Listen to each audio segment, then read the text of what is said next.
Continuação do livro que é o Espiritismo, página 70. Não basta que os incrédulos vejam para que se convençam. O que os incrédulos desejam ver, pedem e na maioria das vezes não se lhes fornece são os fatos positivos. Se todos testemunhassem esses fatos, a dúvida não mais seria permitida. Como é que tanta gente, apesar da sua vontade, nada tem conseguido ver? Apresentam-lhes como motivo e dizem que a sua falta de fé, ao que respondem, e com razão, não pode ter a fé antecipada e que se lhes deve dar aos meios para que podem crer, disse o visitante. Allan Kardec. É simples razão. Eles querem que os fatos obedeçam à sua ordem e aos espíritos não se pode dar ordens. É preciso esperar pela boa vontade deles. Não basta dizer, mostrai-me tal fato e eu crerei. É necessário ter-se a vontade de perseverar, deixar que os fatos se produzam espontaneamente, sem pretender forçá-los ou dirigi-los. Aquele que mais desejais será, talvez e precisamente, o que não obtereis. Virão, porém, outros e o que quereis apresentará, quando menos esperardes. Aos olhos do observador, atento e assíduo, surgem a eles inumeráveis corroborando-se uns aos outros, mas a quem acreditar que basta tocar a nivela para fazer que a máquina ande, engana-se redondamente. Quem faz o naturalista quando quer estudar os hábitos de um animal? Mandá-lo a fazer tal coisa para que vagar e observá-la à sua vontade? Não, porque bem sabe que o animal não lhe obedecerá, mas respeita as manifestações espontâneas do instinto, espera-as e colhe-as na passagem. O simples bom senso mostra que a mais forte razão deve proceder-se do mesmo modo com os espíritos, que são inteligências muito mais independentes que a dos animais. É erro que se exige a fé antecipada de quem quer estudar. O que se exige é boa fé. Aliás, coisa diversa. Há céticos que negam a evidência e às quais propósitos prodígios não convenceriam. Quanto a eles, depois de haverem visto, não persistem ainda em explicar os fatos ao seu modo, dizendo que o que vinham nada provam?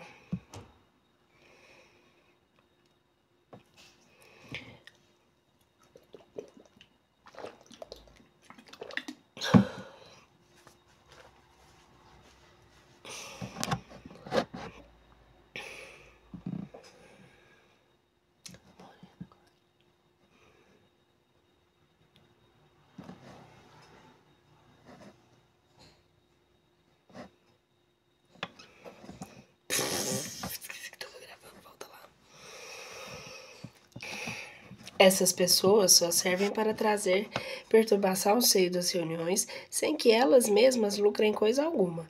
Por isso, deixamo-las à margem por não querermos com elas perder-se nosso tempo. Muitos até ficaram incomodados, se vissem forçados a crer, por terem de ferir o seu amor próprio e a confissão de se haverem enganado. O que se pode responder a quem não vê por toda parte, senão ilusão e charlatanismo? Nada. É melhor deixá-los tranquilos e dizerem o quanto quiserem que nada viram, e mesmo assim, que nada se pôde ou se quis mostrar-lhes. Ao lado desses céticos endurecidos, estão os que querem ver ao seu modo, que, tendo formado uma opinião, pretendem por ela explicar tudo.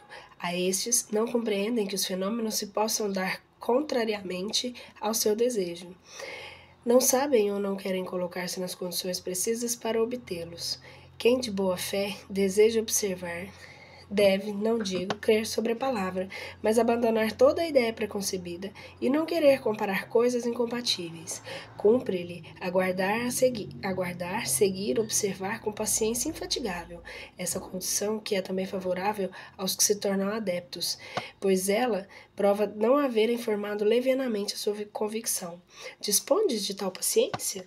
Não, e direis por falta de tempo.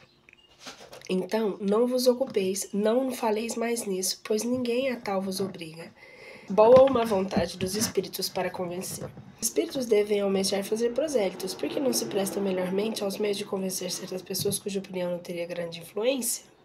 Allan Kardec responde. É por julgarem que naquele momento não devem fornecer provas às pessoas que não ligam à importância que elas pretendem ter. É isso pouco lisonjeiro, convenho, porém não temos o direito de impor-lhes a nossa opinião. Os espíritos têm sua maneira de julgar as coisas, e qual nem sempre se coaduna com a nossa.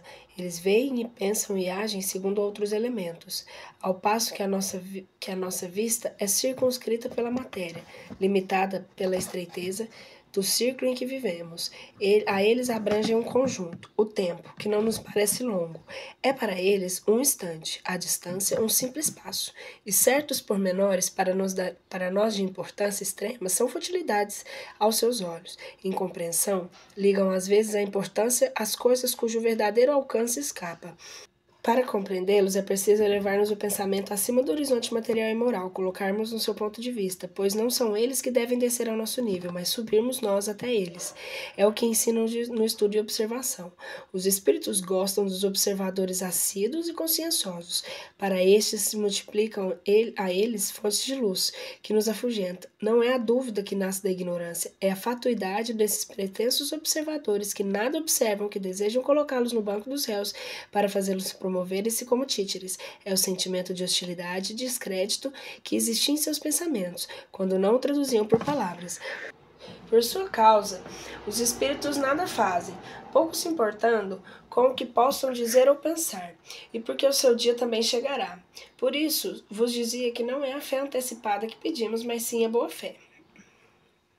Origem das ideias espíritas modernas. Pergunta. Uma coisa que eu desejava saber, meu amigo, é o ponto de partida das ideias espíritas e modernas, se não filhas de uma elevação espontânea dos espíritos, ou o resultado de uma crença prévia na existência deles? Compreendeis a importância da minha pergunta, porque nesse último caso é admissível que a imaginação possa nisso ter desempenhado seu papel. Allan Kardec. Como dissestes, essa questão tem importância no ponto de vista em que vos achais, ainda que seja difícil acreditar-se. Supondo essas ideias nascidas de uma crença antecipada, que a imaginação pudesse produzir todos os resultados materiais observados. De fato, se o espiritismo fosse fundado no pensamento preconcebido da existência dos espíritos, poder-se-ia, com alguma aparência de razão, duvidar da sua veracidade, porque se o princípio fosse uma quimera, as consequências dele emanadas também seriam as coisas que não se passaram assim. Notai, em primeiro lugar, que essa marcha seria totalmente ilógica. Os espíritos são a causa e não um efeito. Quando você vê um efeito, pode-se procurar-lhe a causa, mas não é natural imaginar-lhe uma causa antes de ver-lhe os efeitos. Não era possível conceber o pensamento da existência dos espíritos se efeitos não tivessem mostrado que achassem explicação provável à existência de seres invisíveis. Pois bem, não foi mesmo deste modo que nasceu tal pensamento. Isso é, não foi ele uma hipótese imaginada com o fim de explicar certos fenômenos. A primeira suposição feita foi a de uma causa material. Assim, longe de que os espíritos fossem uma ideia preconcebida, partiu-se para chegar a eles do ponto de vista materialista. Não se podendo, porém, por esse meio explicar tudo, somente a observação conduziu à causa espiritual. Falo das ideias espíritas modernas, pois sabemos que essa crença é tão velha quanto o mundo. Eis a marcha das coisas. Fenômenos espontâneos se produziram, tais como ruídos estranhos, pancadas, movimentos de objetos, etc., sem causa ofensiva conhecida, realizando-se sob a influência de certas pessoas. Nada, até aí, autorizava a buscar-lhes da causa fora da ação de um fluido magnético ou qualquer, de propriedade ainda desconhecida.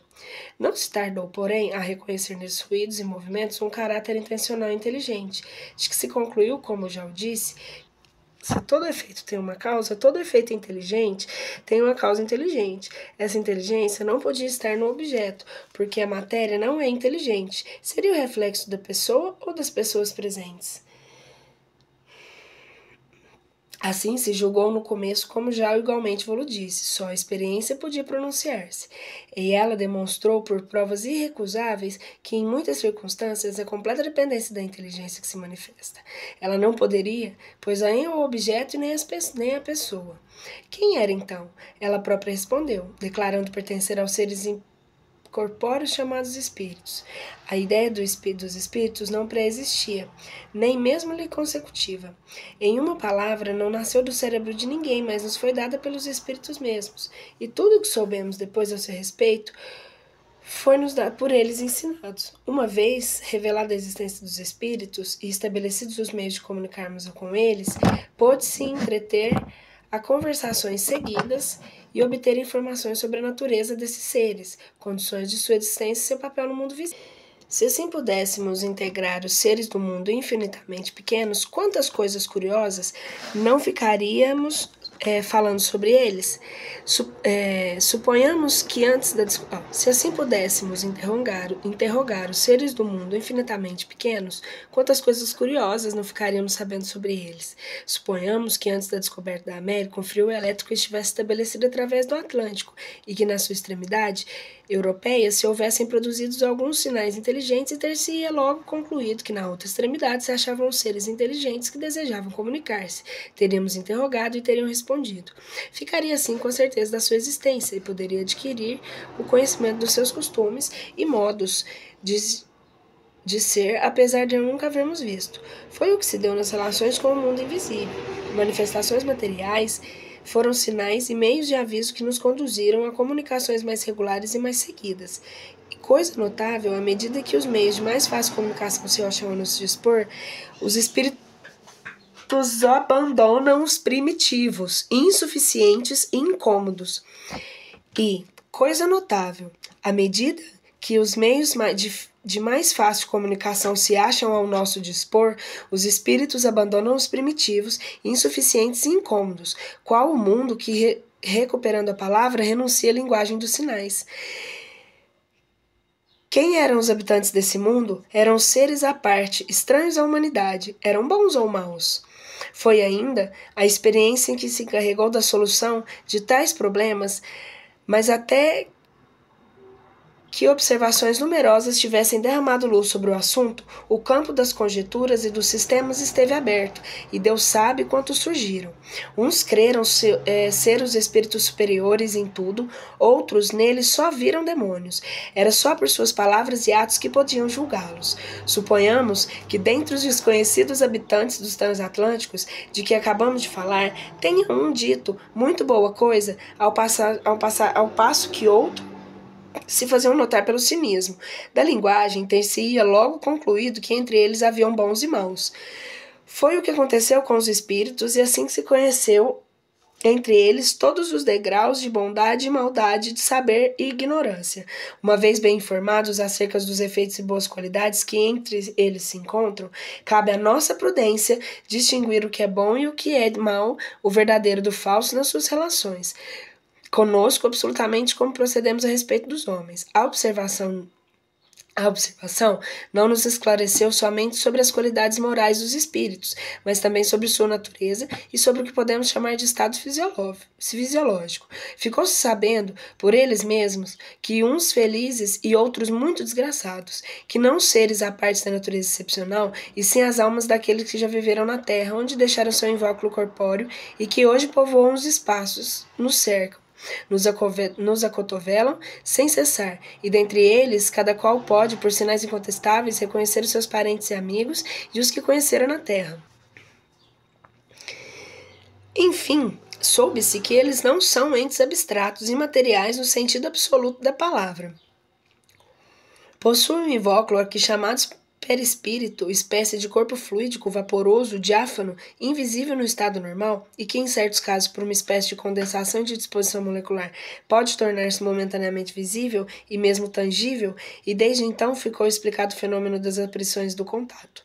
Enquanto dura o corpo, esse invólucro é um laço que o prende ao espírito. Quando, porém, o corpo morre, a alma ou o espírito, que é a mesma coisa, abandona-o sem, contudo, deixar o primeiro envoltório do mesmo modo como despimos as peças exteriores da nossa roupa, para só conservarmos as interiores. Assim como o fruto despojado do invólucro cortical, conversa ainda o perispema. Esse invólucro semimaterial do espírito que lhe serve de meio para a produção de diferentes fenômenos pelos quais ele nos manifesta. Tal é, em poucas palavras, cavalheiro, a história dos espíritos. Bem vedes e reconheceis, ainda melhor quando tiveres estudado a fundo, que tudo nele é o resultado da observação e não de um sistema preconcebido. Meios de comunicação. Falastes dos meios de comunicação?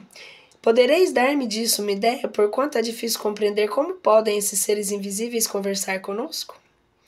Allan Kardec responde: de boa vontade vou fazê-lo, contudo, abreviadamente, porque isso exigiria prolongado desenvolvimento que encontrareis minuciosamente nos livros dos médiuns. Mas pouco que eu vou dizer agora, que eu vos disser agora, bastará para facilitar-vos a compreensão do mecanismo e se servirá, sobretudo, para dar-vos uma ideia de algumas das existências a que podereis assistir antes de começar a vossa iniciação. A existência desse envoltório semimaterial já é uma chave para a explicação de muitas coisas e mostrar-vos a possibilidade de certos fenômenos. Quanto aos meios, são muito variados e dependem tanto da natureza, mais ou menos apurada dos espíritos, quanto nas disposições peculiares, pode chamar as pessoas que lhe servem de intermediárias. O mais vulgar, o que se pode chamar universal, consiste na intuição, isto é, nas ideias e pensamentos que eles nos sugerem.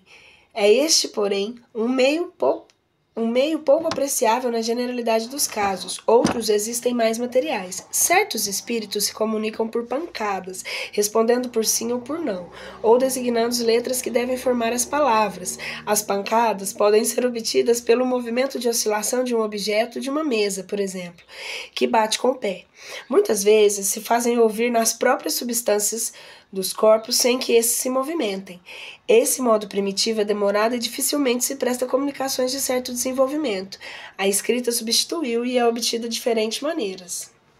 Serviu-se no começo e serve ainda algumas vezes de um objeto móvel, como prancheta, uma cestinha ou uma caixa a qual se adapta um lápis cuja ponta sobre o papel. A natureza da substância do objeto são indiferentes. O médium coloca as mãos sobre esse objeto, qual transmite a influência de que recebe o espírito. E o lápis traz seus caracteres. O objeto assim empregado não é, propriamente falando, mais que um apêndice da mão, um lápis, uma espécie de porta-lápis.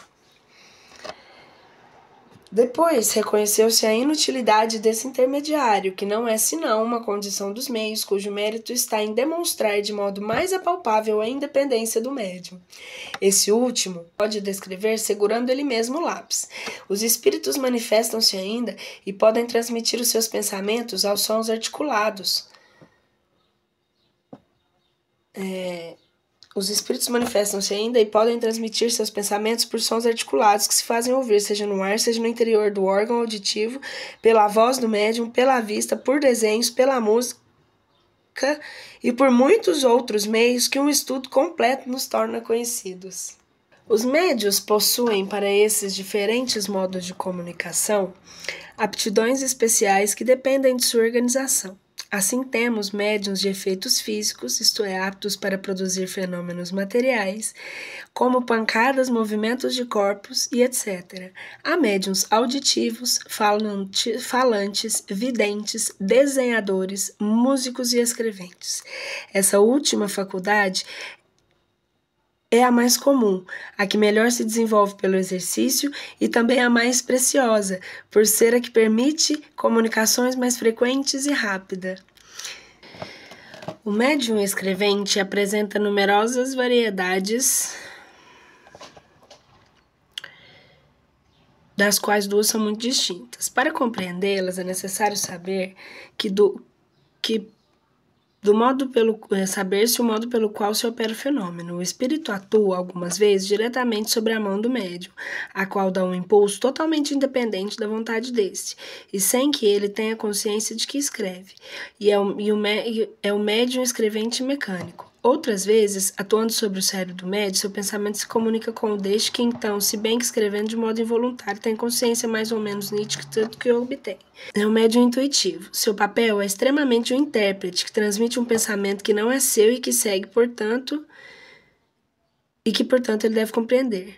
Ainda que, neste caso, o pensamento do espírito e do médium se confundam algumas vezes, a experiência ensina a distingui-los com facilidade. Obtém-se comunicações igualmente boas por esses dois gêneros de médiuns. A vantagem dos que são mecânicos é proveitosa sobretudo para as pessoas que ainda não estão convencidas. Ademais, a qualidade essencial de um médium está na natureza dos espíritos que o assistem, nas comunicações que recebe, antes que nos meios de execução. O processo parece-me dos mais simples. Poderias eu mesmo experimentá-lo? Perfeitamente, disse Allan Kardec. Digo mais, se possuirdes faculdades mediúnicas, tereis o melhor meio de vos convencer, porque não podeis duvidar da vossa boa-fé. Somente aconselho-o vivamente a não tentar ensaio algum antes de ser acurado do estudo. As comunicações, além do túmulo, são cercadas de mais de dificuldades do que se pensa. Elas não são isentas de inconvenientes e mesmo de perigos para os que não têm necessária experiência. É o mesmo que aconteceria àquele que, sem saber química, tentasse fazer manipulações químicas na correria, correria o risco de queimar a todos. Visitante, há algum sinal pelo qual se possa reconhecer a posse dessa aptidão? Allan Kardec. Até o presente momento se conhece diagnóstico para a mediunidade. Todos a que julgamos descobrir sem valor experimentar é o único meio de saber se a faculdade existe. Além disso, os médios são muito numerosos. É raríssimo quando não o sejamos, se não se encontrarem algum em qualquer um dos membros de nossa família ou nas pessoas que nos cercam. O sexo, a idade e o temperamento são indiferentes. Eles aparecem entre os homens e mulheres, entre crianças e velhos, doentes e pessoas sadias. Se a mediunidade se traduzisse por um sinal exterior qualquer, isso implicaria a permanência da faculdade, ao passo que ela é essencialmente móvel e fugídia. A sua causa física está na assimilação mais ou menos fácil dos fluidos perispirituais do encarnado e do espírito desencarnado. Sua causa moral está na vontade do espírito que se comunica. Quando isso lhe apraz, e não segundo a nossa vontade, de onde resulta? Primeiro, que nem todos os espíritos podem comunicar-se indiferentemente por todos os médiuns. Segundo, que todo médium pode perder ou ver suspender-se a sua faculdade quando ele menos esperar. Essas poucas palavras bastam para mostrar que há nisso um sério estudo a fazer-se, a fim de poder explicar as variações que esse fenômeno apresenta. Seria, pois, um erro crer que todo o espírito possa vir responder ao apelo do que lhe é feito e se comunicar pelo primeiro médium de que se lance mão. Para que um espírito se comunique, é preciso, primeiro, que lhe convença a fazê-lo. Segundo, que a sua posição ou ocupações lhe o permitam. E terceiro, que ele encontre no médium um instrumento apropriado à sua natureza. Em princípio, podemos comunicar-nos com os espíritos de todas as categorias, com os nossos parentes e amigos, com os mais elevados, como com os mais vulgares. Porém, independente das condições individuais de possibilidade, eles vêm mais ou menos de boa vontade, segundo as circunstâncias, e sobretudo, segundo a sua simpatia pelas pessoas que os chamam, não pelo pedido do primeiro que tem a fantasia de evocá-lo por um sentimento de curiosidade. Nessa circunstância, se eles, quando na terra, não se incomodam com elas, depois da morte não o fazem também. Os espíritos sérios só comparecem em reuniões sérias, para onde os chamam com recolhimento e para coisas sérias. Não se prestam a responder a perguntas de curiosidade ou de prova, ou com um fim fútil, mas também a experiência alguma. Nem também experiência alguma. Os espíritos frívolos andam por toda parte, porém, nas reuniões sérias, calam-se e conservam-se afastados, para escutar como faziam os estudantes em uma assembleia de doutores. Nas reuniões frívolas, eles tomam a desforra, fazendo de tudo divertimento, zombando muitas vezes dos assistentes e respondendo a tudo sem se importarem com a verdade. Os espíritos denominados batedores, e geralmente todos os que produzem manifestações físicas, são de ordem inferior, sem por isso serem essencialmente maus. Possuem uma aptidão de alguma sorte especial para os efeitos materiais. Os efeitos superiores não se ocupam com essas coisas, assim como os sábios da terra não se entregam aos exercícios de força muscular. Quando aquele que precisam que tais efeitos se deem, lançam mão dos atrasados, como nós servimos os trabalhadores para os serviços pesados. Médios interesseiros. Antes de empreender um estudo de longo fôlego, há muita gente que deseja ter certeza de que não vai perder tempo, e de certeza ele que poderia provir do fato concludente, mesmo obtido a peso de ouro. Aquele que não quer se dar ao trabalho de estudar é antes guiado pela curiosidade que pelo desejo real de instruir-se. Os espíritos, assim como eu, não gostam dos curiosos. Além disso, a cobiça é-lhes sobretudo antipática, e eles recusam-se a prestar qualquer serviço assim. Crer que espíritos superiores como Fénelon, Bossuet, Pascal, Santo Agostinho se ponham às ordens do primeiro que o chame, a tanto por hora, é fazer ideia bem falsa de que as nossas relações com o mundo espirituais. Não, senhor, as comunicações de além túmulo são assunto muito grave e respeitabilíssimo para serem exibidas. Sabemos que os fenômenos espíritas não se produzem como o movimento das rodas de um mecanismo, porquanto dependem da vontade dos espíritos. Mesmo quando admitindo-se que um indivíduo possua aptidão mediúnica, nada lhe garante obter uma manifestação em dado momento. Se incrédulos são inclinados a suspeitar da boa-fé dos médiuns, em geral, muito pior seria se neles encontrássemos um estímulo de interesse. Com razão, se poderia suspeitar de que o médium retribuído simulasse, quanto o espírito não auxiliasse, pois que ele desejaria de qualquer forma ganhar dinheiro. Além de que o desinteresse absoluto é a melhor garantia da sinceridade, repugnaria a razão evocar por dinheiro os espíritos das pessoas que vos são caras, supondo que eles consistam nisso, o que é mais que duvidoso. Em todos os casos, só prestariam a isso espíritos de classe inferior, pouco escrupulosos a respeito de meios, e que não merecem confiança alguma. A estes mesmos, muitas vezes, encontram um divertimento maldoso em frustrar as combinações e os cálculos do seu evocador.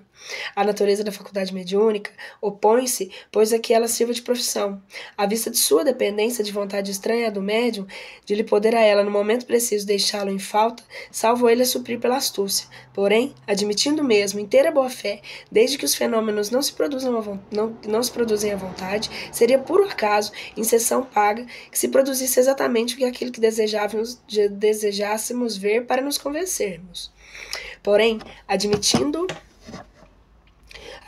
mesmo inteira boa-fé, desde que os fenômenos que dai 100.000 francos a um médium e não conseguireis o que ele obtém com que os espíritos façam o que não querem. Essa dádiva que viria desnaturar a intenção e transformar em violento o desejo de lucro seria antes um motivo para que fosse mal sucedido. Quando se está bem compenetrado dessa verdade, que a afeição e a simpatia são os mais poderosos móveis de atração para os espíritos, não se pode deixar de compreender que não lhes agradam as solicitações de alguém que tem a ideia de serviço deles para ganhar dinheiro. Aquele que, pois, precisa de fatos que o convençam, devem provar aos espíritos da sua boa vontade uma observação séria e paciente, se deseja ser auxiliado. Portanto, se é uma verdade que a fé não se impõe, não é o menos que se pode comprá-la. O visitante, compreendo que esse raciocínio do ponto de vista moral, entretanto, não é justo aquele que emprega o seu tempo a bem da causa e não seja indenizado quando esse tempo é roubado ao trabalho do que precisa para viver? Allan Kardec primeiro, será mesmo do interesse da causa o que ele faz ou no seu próprio? Se ele deixou de seu modo de vida é porque não lhe satisfazia e por esperar ganhar mais em um novo ou ter menos fadigas. Não há sacrifício algum em empregar o tempo de uma coisa e uma coisa de que se espera tirar lucro.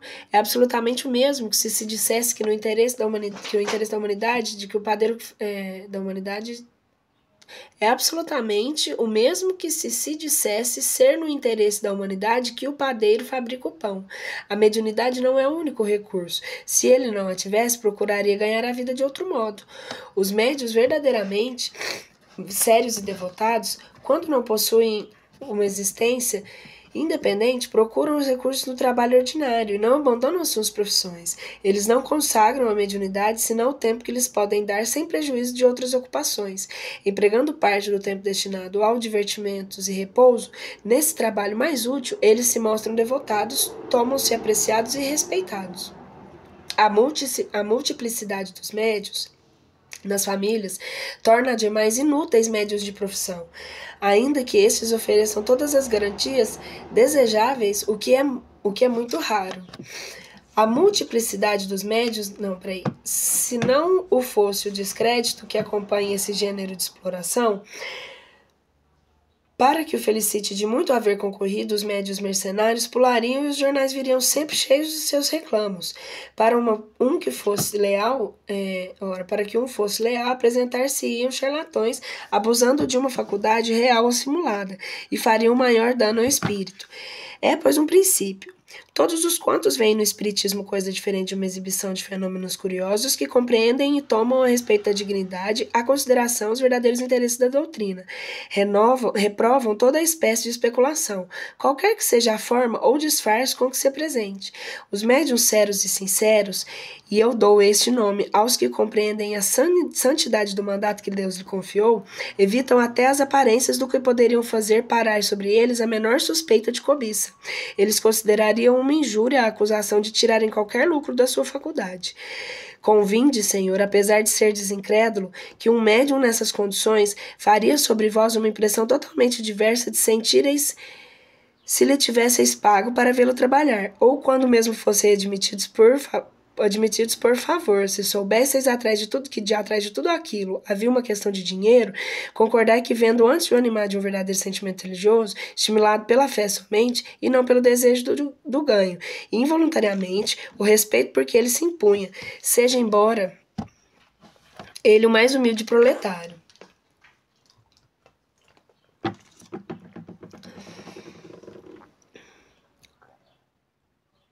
Inspirar-vos a mais confiança, porque não há motivo algum para suspeitar da sua lealdade. Pois bem, caro Senhor, encontrareis 1000 como este contra um que não deseja essas mesmas condições, e é esta uma das suas causas que mais tem concorrido para o crédito da propagação da doutrina. Ao passo que se ela só tivesse intérpretes interessados, não contaria a quarta parte de adeptos que possui hoje. É perfeitamente compreensível que os médios de profissão sejam excessivamente raros, pelo menos em França. Eles são desconhecidos na maioria dos centros espíritas da província, onde a reputação de mercenários bastaria para que o excluíssem de todos os grupos sérios, e de onde para eles o ofício não seria lucrativo. Por causa do descrédito que se tornariam o objeto da concorrência de médios desinteressados que se encontram por toda parte. Para suprir, seja a faculdade que lhes falta, seja a insuficiência da clientela, há falsos médiuns que tudo aproveitam, servindo-se das cartas da clara de ovo, da borra de café, a fim de concentrar a todos os gostos, esperando por este meio, na falta de espíritos, atrair os que ainda creem nessas tolices. Se eles unicamente a se prejudicassem, o mal não seria grande. Porém, há pessoas que, sem nada se aprofundarem, confundem o abuso com a realidade, e isso se aproveitam os mal-intencionados, para dizer que é nisso que consiste o espiritismo. Já vedes, pois, o Senhor, que se a exploração da mediunidade conduz a cometer abusos prejudiciais da doutrina, o espiritismo sério tem razão de não aceitá-la e de repelir o seu auxílio.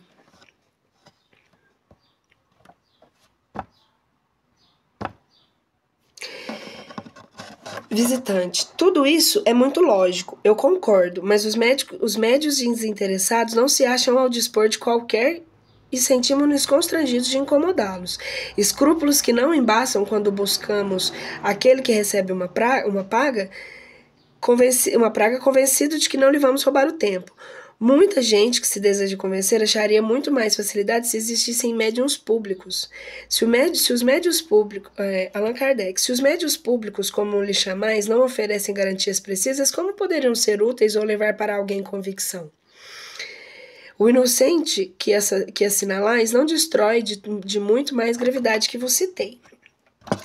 Buscá-los-ia antes com o mesmo divertimento para ouvir a buena dicha, do que como meio de instrução. Aquele que seriamente deseja convencer se encontra nos meios, mais cedo ou mais tarde, se tiver perseverança e boa vontade. Porém, quando não se está preparado para tal, não é por assistir a uma sessão que se ficará convencido. Prova a experiência que, por se trazer dessas sessões uma impressão desfavorável, sai menos disposto à convicção e talvez sem vontade alguma de prosseguir um estudo que nada se viu de sério. Prova a existência que, se trazer dessas sessões uma impressão desfavorável, sai-se menos disposto à convicção e talvez à vontade alguma de prosseguir o estudo que nada se viu de sério. Ao lado, porém, das considerações morais, os progressos da ciência espírita, e fazendo-nos melhor conhecer as condições que se produzem as manifestações, mostram-nos hoje a dificuldade material que se apresenta à sua produção, coisa que ninguém a princípio suspeitava, a necessidade de afinidades fluídicas entre o espírito evocado e o médium. Ponho de lado todo pensamento de fraude e embuste, suponho que exista a mais completa lealdade. Para que um médium de profissão possa oferecer toda a segurança às pessoas que venham a consultar, é necessário que ele possua uma faculdade permanente universal, isso é, ele se possa comunicar facilmente com qualquer espírito e a todo momento, para estar constantemente à disposição do público, como um médico, e satisfazer a todas as evocações que lhe sejam pedidas. E isso não se encontra em médium algum, seja entre os desinteressados ou entre outros, e isto por causa das independentes da vontade do espírito, o que não posso desenvolver aqui, porque não estou fazendo um curso de espiritismo. Limito-me a dizer-vos que as afinidades fluídicas, princípio do qual dimanam as faculdades mediúnicas, são individuais e não gerais, podendo existir do médium para tal espírito e não para tal outro, que sem essas afinidades cujas variantes são múltiplas, as comunicações são incompletas, falsas ou impossíveis, que as mais das vezes, a assimilação fluídica entre o espírito e o médium só estabelece depois de algum tempo, ou somente uma vez, em ideias que acontece que ela seja completamente desde a primeira vez. A mediunidade, como vedes, cavalheiro, é subordinada a leis, de alguma sorte orgânica, das quais modo o médium está sujeito. Ora, não se pode negar que isso é um obstáculo para a mediunidade de profissão, pois que a possibilidade e a exatidão da comunicação são um produto de causas que não dependem do médium nem do espírito. Se, pois, repelimos a exploração da mediunidade, não é nem por capricho nem por sistema, mas porque os próprios princípios que regem as nossas relações com o mundo invisível se opõem à regularidade e precisão necessárias naquele que se põe à disposição do público, e a quem deseja satisfazer a clientela que lhe paga, arrasta ao abuso. Não concluo do que tenho dito que todos os médios interesseiros sejam charlatães. Digo somente que a ambição do ganho impede ao charlatanismo e autoriza a suspeita de velhacaria. Quem deseja convencer-se deve, primeiro que tudo, procurar elementos de sinceridade. Vamos ver mais essa. Médiuns e feiticeiros. Visitante. Desde que a mediunidade não é mais que o meio de entrar na relação com as potências ocultas, médiuns e feiticeiros são mais ou menos a mesma coisa. Allan Kardec. Em todos os tempos, houve médiuns naturais e inconscientes. Pelo simples fato de que produzirem fenômenos insólitos e incompreendidos, foram qualificados de feiticeiros e acusados de pactuarem com o diabo. Foi o mesmo que se deu com a maioria dos sábios que dispõem de conhecimento acima do vulgar. A ignorância exagerou seu poder e muitas vezes eles os abusaram na credulidade pública, explorando-a daí a justa reprovação que os feriu. Basta-nos comparar o poder atribuído aos feiticeiros com a faculdade dos verdadeiros médiuns, para conhecermos a diferença, mas a maioria dos críticos não se quer dar o trabalho. Longe de fazer reviver a feitiçaria, o espiritismo aniquila, despojando-a do seu pretenso poder sobrenatural, de suas fórmulas e engrimanços, amuletos e talismãs, reduzindo ao seu justo valor fenômenos possíveis sem sair das leis naturais. A semelhança que certas pessoas pretendem estabelecer provém do erro que estão julgando que os espíritos estão às ordens dos médiuns. Repugna a sua razão crer que um indivíduo qualquer possa à vontade fazer comparecer o espírito de tal ou tal personagem mais ou menos ilustre. Nisso, eles estão perfeitamente com a verdade, e se antes de o apedrejarem, o espiritismo se estivessem dado ao trabalho de estudá-lo, veriam que ele diz positivamente que os espíritos não estão sujeitos aos caprichos de ninguém, que ninguém pode, à vontade, constrangê-los a responder ao seu chamado, do que se conclui que os médicos não são feiticeiros. Visitante. Neste caso, todos os efeitos que certos médiuns acreditados obtêm à vontade em público não são, ao nosso ver, senão charlatanice? Não digo em absoluto. Tais fenômenos não são impossíveis, porque há espíritos de baixa categoria que se podem prestar à sua produção e que se divertem, talvez por já terem sido prestigiadores na vida eterna. Também há médios especialmente próprios para esse gênero de manifestações, porém, o vulgar bom senso repele a ideia de que virem os espíritos, por menos elevados que sejam, representar palhaçadas e fazer escamoteações por divertimento dos curiosos. A obtenção desses fenômenos à vontade, sobretudo público, é sempre suspeita. Nesse caso, a mediunidade e a prestidigitação se tocam tão de perto que é difícil muitas vezes distingui-las. Antes de vermos nisso a ação dos espíritos, devemos observar minuciosamente e ter em conta que o caráter e os antecedentes do médium quer um grande número de circunstâncias que só o estudo da teoria do fenômeno dos espíritas podem fazer apreciar. Deve-se notar que esse gênero de mediunidade, quando mediunidade nisso exista, limita a produzir sempre o mesmo fenômeno, salvo as pequenas variantes que não é muito próprio para dissipar as dúvidas. O desinteresse absoluto é a melhor garantia de sinceridade. Qualquer que seja o grau de veracidade desses fenômenos, como efeitos mediúnicos, eles produzirão bom resultado por darem a voga à ideia espírita. A controvérsia que se estabelece a respeito provoca muitas pessoas um estudo mais aprofundado. Não é certamente que se deve ir beber instruções sérias sobre o espiritismo nem sobre a filosofia da doutrina, porém é um meio de chamar a atenção dos indiferentes e obrigar os reclamitantes a falarem dele.